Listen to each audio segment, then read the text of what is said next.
Segundo bloque en Jungla Política en Vivo. Nos acompañan Andrés Aciadino. Hola, Andrés. Andrés es economista del Centro de Estudios Económicos y Monetario de las Políticas Públicas de la Asociación de Madres de Plaza de Mayo. Todo eso. Nombre largo. Y gracias a Miguel Brown también por venir, economista y director ejecutivo de la Fundación Pensar. Más cortito, más pro. El otro es más largo, está bien.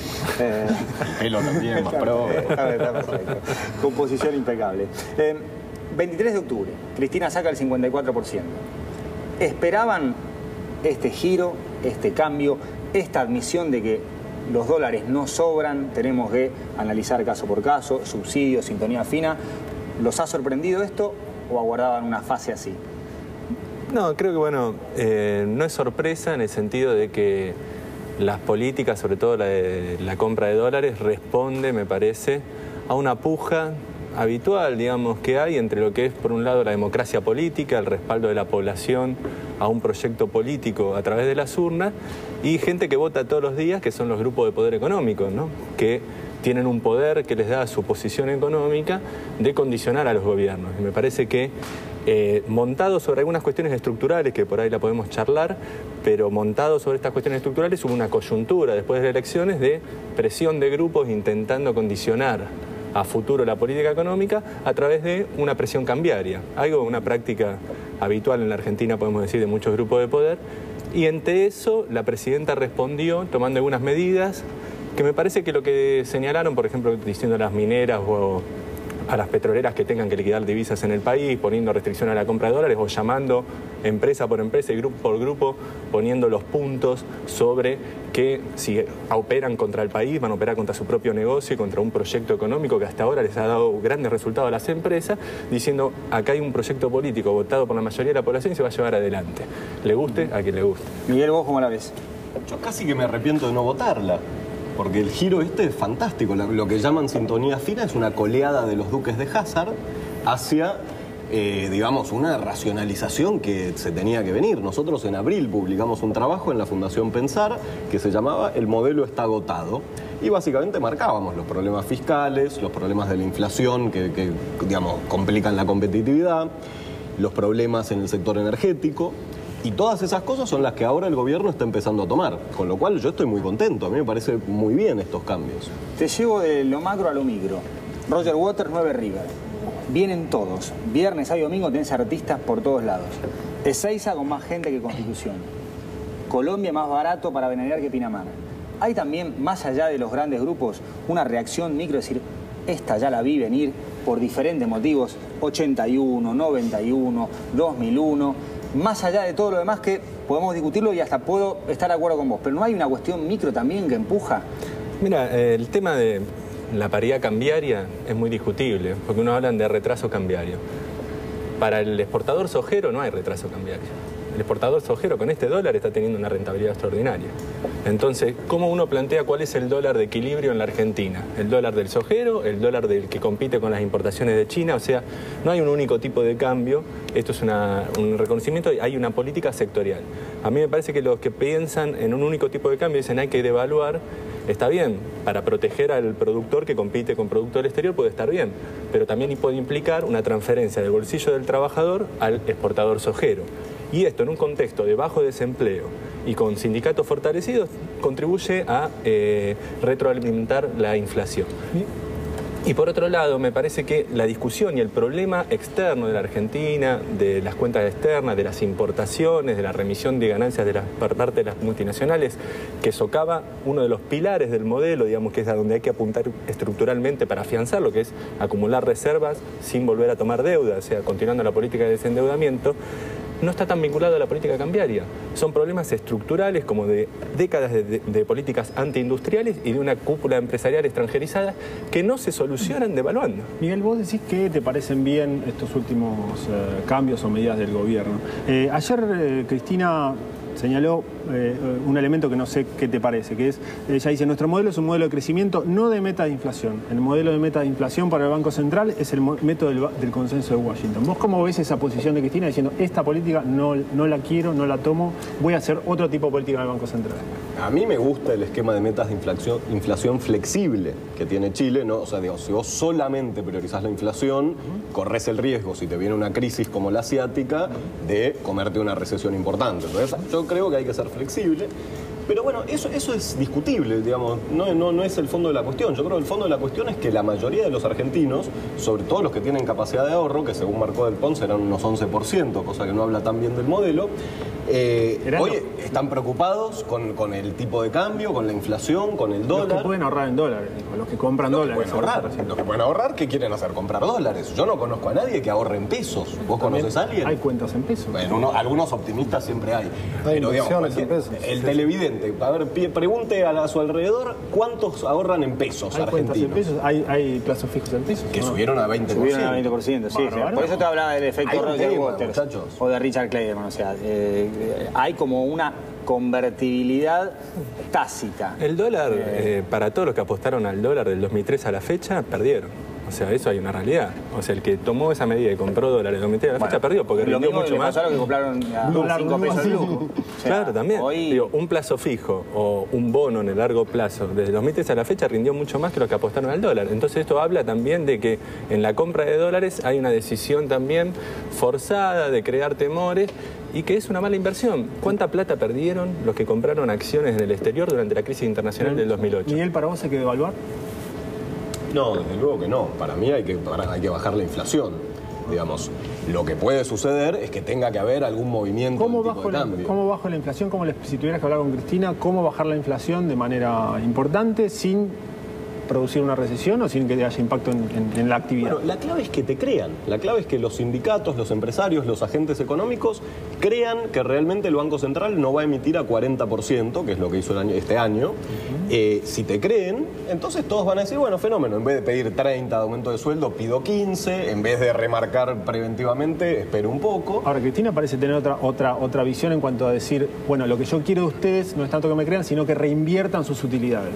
Llamó a empresarios, habló directamente, casi con nombre de apellido, de algunas empresas. La inversión aumenta la inflación, aumenta la demanda agregada. Digamos, eso es una cosa medio, digamos, de laboratorio. Decir que si vos invertís mucho, baja la inflación. Estamos hablando de la dinámica estrictamente argentina, pero hay una crisis afuera.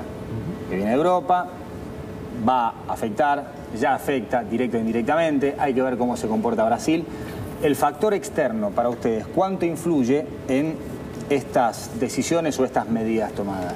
Me parece que hay que tomar lecciones de la crisis y de la situación de Europa. A mí la verdad que ver la realidad europea, que uno ve el Banco Central de Europa, el Bundesbank en Alemania, el presidente de Italia, el encargado de la deuda de Grecia, toda gente vinculada, por ejemplo, a una financiera norteamericana como la Goldman Sachs. Los programas económicos en los distintos países son los programas de los acreedores externos y una desvalorización de la democracia en lo que es Europa. La cuna de la civilización occidental parece un país bananero manejado por financistas como se manejaba antes al país en la Argentina. Entonces, me parece que la principal lección que tenemos que sacar de la crisis internacional es que tenemos que evitar volver a políticas de apertura a los mercados financieros, de refinanciar deudas con una apertura de la cuenta de capitales, evitar someternos nuevamente al veto del mercado, que si tomás una medida que no le gusta al mercado sube el riesgo país y no te financian más. O sea, tenemos que consolidar la independencia económica. Y para eso me parece que hay que hacer una apuesta fuerte a la integración regional. La medida que se está tomando con Brasil en el Mercosur, de una suba de los aranceles regionales, de un mayor comercio también sur-sur, pensando en que hoy día China compra más al Mercosur de lo que compra Estados Unidos, cuando 10 años atrás... Norte, ¿no? Pequeño detalle. 10 años atrás era una relación distinta. Está el sur ideológico, podemos decir, ¿no? El sur geográfico, ustedes saben que el mapa mundi, que el norte y el sur, el norte y el sur es ideológico, ¿no? Ideológicamente China está en Australia, down under, o sea, abajo y atrás. Pero ustedes saben que es ideológico el norte y el sur, o sea, el mapa mundi que uno lo puede mirar de cualquier lado. Exactamente. Si lo ponemos en nuestro centro, Europa queda chiquita atrás y a la izquierda. Lo llevo al tema de la quita de subsidios a la clase media. ¿Creen que esto va a impactar específicamente en el consumo de la clase media? ¿Es dinero que se le va a sacar del bolsillo y que no va a ir al consumo? Y después, en la inflación, ¿cómo les parece que va a jugar? Te contesto primero el tema del mundo. Yo creo que la Argentina tiene una gran oportunidad y la sigue teniendo. Venimos creciendo fenomenalmente y tenemos que aprovechar las distintas etapas del mundo. Y hoy el mundo está frenando un poco, nosotros tenemos que empezar a hacer sintonía fina, como dice la presidenta, y vamos a ver qué quiere decir esa sintonía fina. Y Una de las cosas que tenemos que hacer sin duda es dejar un poco la mentalidad de fiesta. Ya no sobra la plata, ya no van a seguir subiendo los precios de commodities como los últimos 8 años, y una de las medidas que hay que hacer es cuidar un poco la plata. Una de esas medidas entonces es bajar los subsidios. Hoy son 80.000 millones de pesos, un 20% del presupuesto más o menos, y en eso entran todos. Estamos hablando de 2.000 pesos por argentino de subsidio. Sí, o sea, con un 80% entre energía y transporte. Exactamente. Porque el subsidio a la luz, digamos, puede ser está simbólico, pero capital. la Ahora, grande está en otro lado. Hay un tema distributivo, por supuesto, pero sin duda que va a afectar la economía familiar. Cuando vos tengas que pagar 3, 4 veces tu cuenta de luz, de gas y demás, vas a tener que ajustar algún otro gasto. Entonces fue una buena política, ¿o no? Por eso no, es una buena política en tanto hace sostenible la política fiscal del gobierno. Pero es más, sacarle plata a la gente de la mano no está bueno. Es decir, el gobierno argumenta que la política de subsidios fue exitosa en ese sentido. Fue exitosa para... Lo que me pregunto es por qué estuvimos subsidiando durante 8 años a casinos, a los más ricos, digamos, eso no tiene explicación. ¿Cuánta plata se gastó en eso? Es una buena pregunta para Debido. ¿Por qué no se hizo antes esto? Yo estoy de acuerdo, hay que hacerlo, pero 8 años después, ¿te parece? Me parece que la política de subsidio hay que entenderla en el marco de lo que fue la salida de la convertibilidad, donde las tarifas estaban dolarizadas, sí, y hubo una política del gobierno de renegociar esas tarifas, especificarlas y a mediano plazo, a medida que se dio un aumento de los costos, se subvencionó a las empresas. ¿Con qué objetivo? Con 2 objetivos. Uno, sostener la competitividad industrial. Piensen que una de las fuentes de competitividad industrial que garantizó un crecimiento económico, yo no sé por qué asocian a una fiesta un proceso de crecimiento económico, consumo y producción. Eso me parece que es crecimiento económico. Pensar que el Estado intervenga, fomente la demanda, el gasto y la producción. Los casinos, ¿no? Sí, pero presentar el gasto público como fiesta lugar común, ¿no? Es un lugar común cuando uno está hablando de un proceso genuino de creación, de salir de la pobreza a un montón de población que ha conseguido empleo, trabajo formal, de la industria creciendo todo el sector económico, y al crecimiento económico lo entendemos como fiesta. Entonces, ¿qué? El desarrollo normal de la economía es una recesión permanente, el programa del ajuste. No, la política de subsidios venía a fomentar la competitividad industrial por un lado y también hacer que la devaluación no le pegue de lleno al bolsillo del trabajador, porque se sostenían las tarifas.